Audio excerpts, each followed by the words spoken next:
5 seconds. Start. மாண்புமிகு தலைவர் அவர்களே, கல்வி வளர்ச்சி பற்றிய கொள்கை விளக்க குறிப்பின் மீது நடைபெறும் விவாதத்தில் பங்கு கொள்வதற்கு எனக்கு தாங்கள் வாய்ப்பு கொடுத்ததற்கு முதலில் என்னுடைய நன்றியை தெரிவித்துக் கொள்கிறேன். இந்த வாய்ப்பை பயன்படுத்திக் கொண்டு கல்வி வளர்ச்சியில் முக்கியமான ஒரு பணியை ஆற்றி வரும் ஆசிரியர்களுக்கு இன்றைய தினம் இருக்கும் சில குறைகளை எடுத்துச் சொல்வது பொருத்தமாக இருக்கும் என்று கருதுகிறேன். முதலாவதாக, பட்டதாரி ஆசிரியர்களை எதிர்நோக்கியுள்ள முக்கியமான பிரச்சனையை பற்றி ஒரு சில வார்த்தைகள் சொல்ல விரும்புகிறேன். அவர்களில் பலர் பல ஆண்டுகளாகவே தற்காலிகமாக பணியாற்றி வருகிறார்கள். பல முறை கோரிக்கைகள் விடுத்தும் அவர்களுடைய பணி இன்னும் வரன்முறைப்படுத்தப்படவில்லை. என்றாவது ஒரு நாள் பணியில் நிரந்தரமாக்கப்படலாம் என்ற நம்பிக்கையில் அவர்கள் இவ்வளவு ஆண்டுகளாக இருந்து வந்திருக்கிறார்கள்.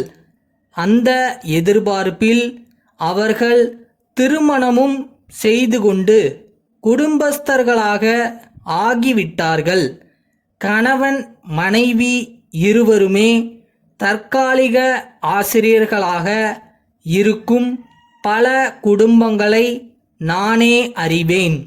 தங்கள் எதிர்காலத்தை பற்றி நிச்சயமற்ற ஒரு சூழ்நிலையில் இத்தனை ஆண்டுகளாக வாழ்ந்து வந்த அவர்கள் தற்போது ஒரு விரக்தி மனப்பான்மையை பெற்றுள்ளார்கள். அவர்களை இதே நிலையில் வைத்திருக்காமல் அரசு அவர்கள் பிரச்சனையில் உடனடியாக தலையிட்டு அவர்கள் வாழ்வை மலரச் செய்ய வேண்டுமென்று கேட்டுக்கொள்கிறேன். அடுத்ததாக, தனியார் பள்ளிகளில் பணிபுரியும் ஆசிரியர்களுக்கு இருக்கக்கூடிய பிரச்சனைகளை பற்றி ஒரு சில வார்த்தைகள் சொல்ல விரும்புகிறேன். தனியார் பள்ளி நிர்வாகங்களை கட்டுப்படுத்துவதற்கான சட்டம் கொண்டு வரப்பட்டு பல ஆண்டுகள் ஆகிவிட்டன. இருப்பினும் அந்த பள்ளிகளில் பணிபுரியும் ஆசிரியர்களின் பிரச்சனைகள் இன்னும் முழுமையாக தீரவில்லை. தனியார் பள்ளி நிர்வாகத்தினர்களில் சிலர் அந்த நிர்வாகத்தில் பணிபுரியும் ஆசிரியர்கள் மீது நியாயமற்ற முறையில் நடவடிக்கை எடுப்பதானது இன்னும் தொடர்ந்து கொண்டிருக்கிறது. அத்தகைய நடவடிக்கைகளை எதிர்த்து சில நேரங்களில் ஆசிரியர்கள் நீதிமன்றத்திற்கு செல்ல வேண்டி இருக்கிறது. அதனால் அவர்கள் மிகுந்த பணச்செலவும் மனத்துயரும் அடைய வேண்டி இருக்கிறது.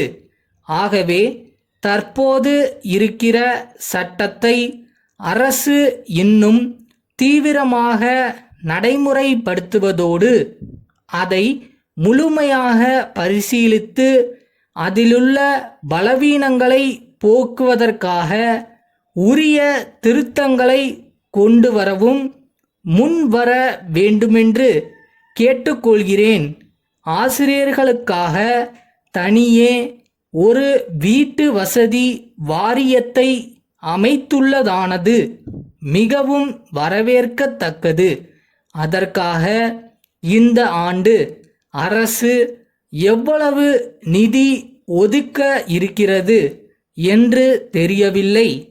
நிதி ஒதுக்கம் பற்றி அடுத்து வர இருக்கும் நிதிநிலை அறிக்கையில் நல்ல அறிவிப்பு வருமென்று நம்புகிறேன். புதிதாக சில ஆசிரியர்கள் பணியிடங்களை உருவாக்கியுள்ளது பற்றிய அறிவிப்பு பயிற்சி பெற்று வேலை கிடைக்காமல் இருக்கிற ஆசிரியர்களுக்கு மகிழ்ச்சியை தரத்தக்கது.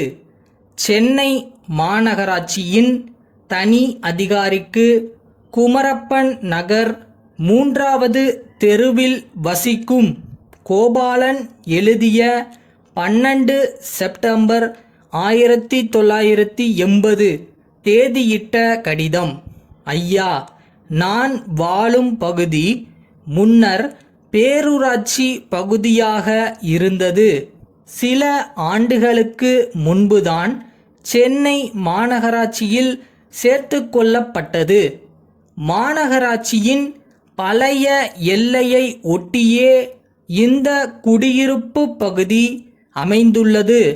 அண்மையில் எங்கள் குடியிருப்பை அடுத்துள்ள பகுதிகளில் நடைபாதை ஆக்கிரமிப்புகளை அகற்றும் பணி நடைபெற்றது.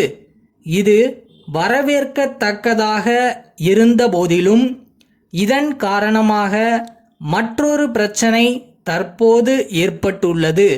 இந்த நடைபாதைகளின் முன்பு சில சிறு வியாபாரிகள் சிறிய கடைகளை அமைத்து கொண்டு காய்கறிகள், பழங்கள் போன்றவற்றை விற்று வந்தனர்.